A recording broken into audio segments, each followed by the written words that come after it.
Let's break this thing down, brothers and sisters, by the Bible. Matthew 5, verse 16. Christ speaking.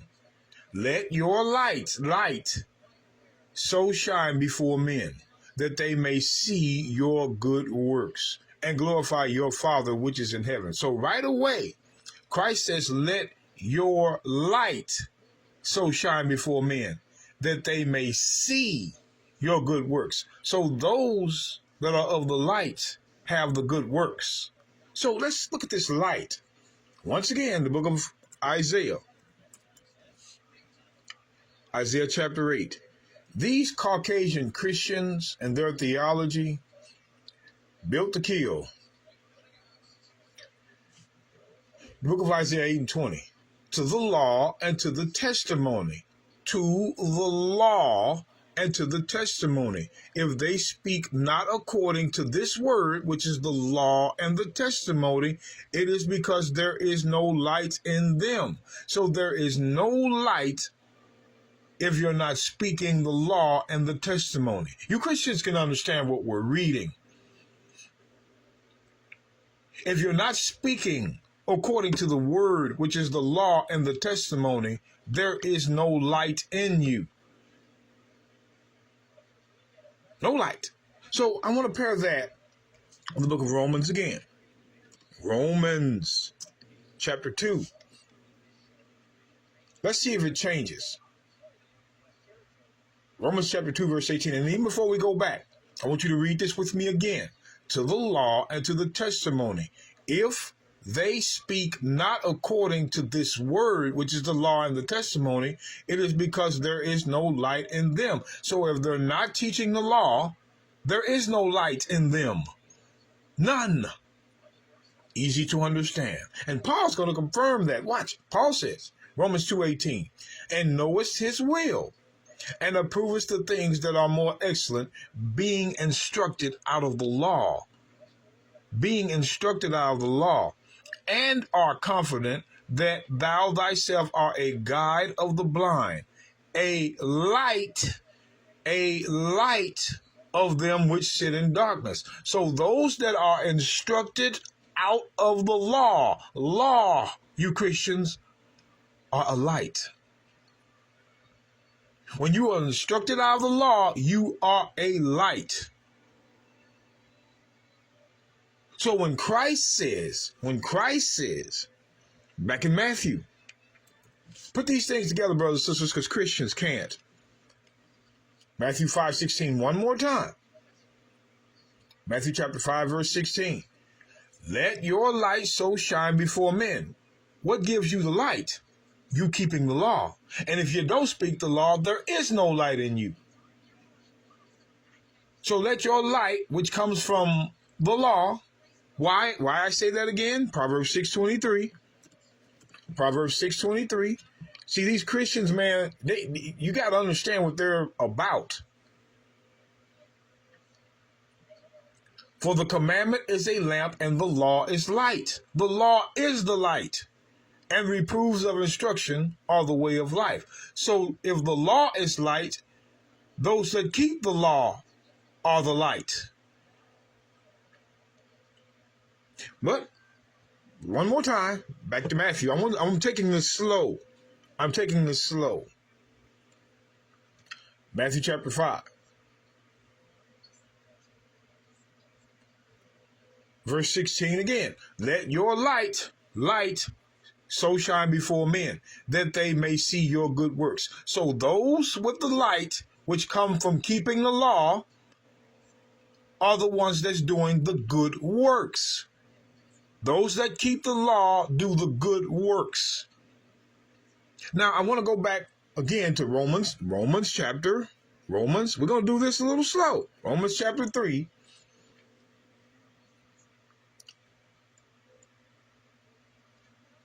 Verse 31. Paul writes, do we then make void the law through faith? I want you to pay attention. Do we stop keeping the law through our faith in Christ? Through faith means in Christ.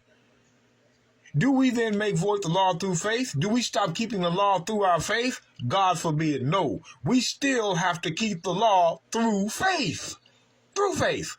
We have to keep the law through our faith in Christ. That's why it says, God forbid. Yea, we establish the law. That is how your faith is established, through the law. Your faith is established through the law. That's why in Matthew 23:23, let the Messiah tell you. See, these Christians in their mouth, we read this thing. That's why the true Hebrews are destroying them. They hate it. All they do is leave empty comments in your comment section. Watch Christ. Christ says, woe unto you, scribes and Pharisees, hypocrites, for ye pay tithes of mint and anise and cumin, and have omitted the weightier matters of the law. You see it, Christians. The weightier matters are the heavy matters of the law. Judgment, mercy, and faith. So faith is a matter of the law. It's been a matter of the law. And the Messiah just approved it with his speech. These ought ye to have done, and not to leave the other undone. And again, we're saying in Romans chapter 3. Romans chapter 3. We're going to go back to Romans chapter 3. Verse 27.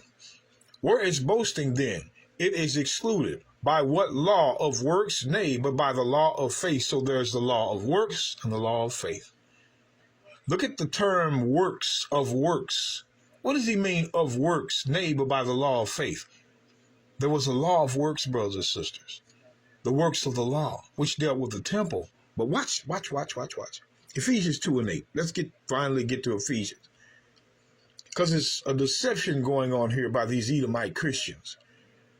When you're not involved in something, of course you're going to interpret things like this. For by grace ye are saved through faith. So by the grace of God, you are saved through your faith. Now, do we then make void the law through faith? No. So something's wrong here. Something seriously is wrong here.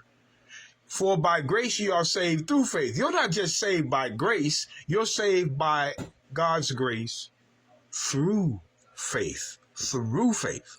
And then not of yourselves, it is the gift of God. But watch what they try to do. Not of works. What are these works he's talking about? Have them prove that. Because he said in Romans 3:27, the law of works, nay, but the law of faith, separating the two. There was a law of works, which is right here, and there was a law of faith. But they use this, not of works, lest any man should boast. What are those works? Because when we drop down to verse 10, the verse they avoid. For we are his workmanship, created in Christ the Messiah unto good works. Who done the good works? Those that kept the law, those that had the light. Matthew 5:16. Those that were of the light, which is of the law, done the good works. Look at Paul here. Look at Paul. For we are his workmanship, created in Christ the Messiah unto good works, which law keepers do, which God hath before ordained that we should walk in them. Why don't they read this? God ordained that we should walk in the good works, which the law keepers do. And when you go to Titus 3:8, this is tripped out here. Titus. These Christians, man, and what they're trying to do, they're killing people silently with Christianity. I want you to look at this. Titus 3:8. This is a faithful saying, and these things I will that thou affirm constantly, that they which have believed in God, they which have believed in God, or have faith in God, believe this, have faith. Believe this, have faith in God, might be careful to maintain good works. So if you have faith in God, you must have good works. You lying Christians, if you believe in God, which is have faith, Paul said, you might be careful to maintain good works. You have to have good works if you're a believer. Precept must be upon precept, brothers and sisters. These things are good and profitable to men. So if you believe in God, you have to have good works. That's why when I look at this in Matthew chapter 5, Matthew 5, verse 16, Matthew 5:16. That's why it says, let your light, which is the law keepers, so shine before men that they may see your good works. You have to have good works as a believer. Don't fall.